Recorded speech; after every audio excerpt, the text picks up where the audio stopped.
अंधी माँ का बेटा। दिल को छूने वाली कहानी। एक कस्बे में एक विधवा अंधी औरत रहती थी।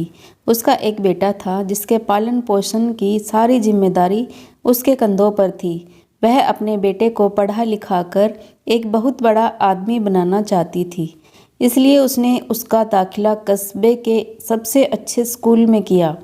वह दिन रात मेहनत करती ताकि बेटे की स्कूल की फीस दे सके।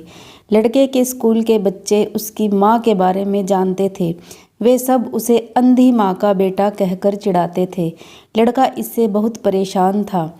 उसे अपनी माँ पर शर्म आने लगी थी। वह उसके साथ कहीं भी आने जाने से कतराने लगा था। जब लड़का बड़ा हुआ तो उसकी शहर में अच्छी नौकरी लग गई।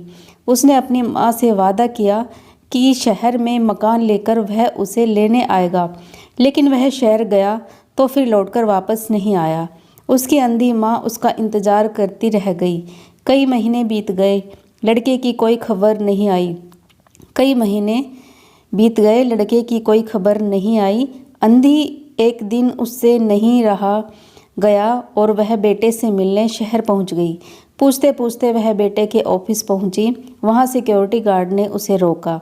अंधी औरत ने गार्ड को अपने बेटे का नाम बताया और बोली कि उससे जाकर कह दो कि गांव से कोई मिलने आया है। गार्ड ने जाकर उसके बेटे को बताया। बेटे ने ऑफिस की खिड़की से देखा तो उसे अपनी माँ गेट के बाहर खड़ी नजर आई। वह ऑफिस में सबके सामने अपनी माँ की वजह से शर्मिंदा नहीं होना चाहता था। उसने कहला दिया कि वह ऑफिस में नहीं है। अंधी औरत वहाँ से चली गई। शाम को वह लड़का ऑफिस से घर जाने के लिए निकला। रास्ते में एक जगह काफ़ी भीड़ जमा थी। वह अपनी गाड़ी रोककर भीड़ के पास पहुँचा और बीच सड़क में अपनी माँ को मरा पाया।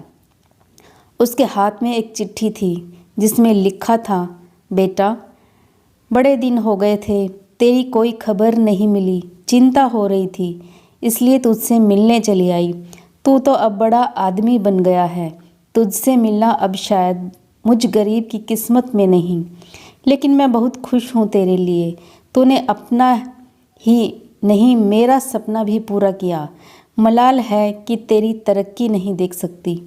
काश बचपन में तेरी आँखों में सरिया न घुसा होता और मुझे तुम्हें अपनी आँखें न देनी पड़ी होती, तो तेरी तरक्की अपनी आँखों से देखकर सुकून से मरती। तेरी अंधी माँ। ये पढ़कर लड़का फूट फूट कर रोने लगा। जिस अंधी माँ पर उसे शर्म आती थी, उसने उसके लिए कितना बड़ा बलिदान दिया। वह आत्मग्लानि से भर उठा और जिंदगी भर खुद को माफ़ नहीं कर पाया। दोस्तों, माता पिता अपने बच्चों के लिए अपना सर्व निछावर कर देते हैं। उनका हमेशा सम्मान करना चाहिए। इस कहानी पर आपके क्या विचार है, कमेंट सेक्शन में ज़रूर बताइए। कहानी पसंद आई हो तो कहानी को लाइक, शेयर और सब्सक्राइब करना बिल्कुल ना भूलें। कहानी सुनने के लिए आपका बहुत बहुत धन्यवाद।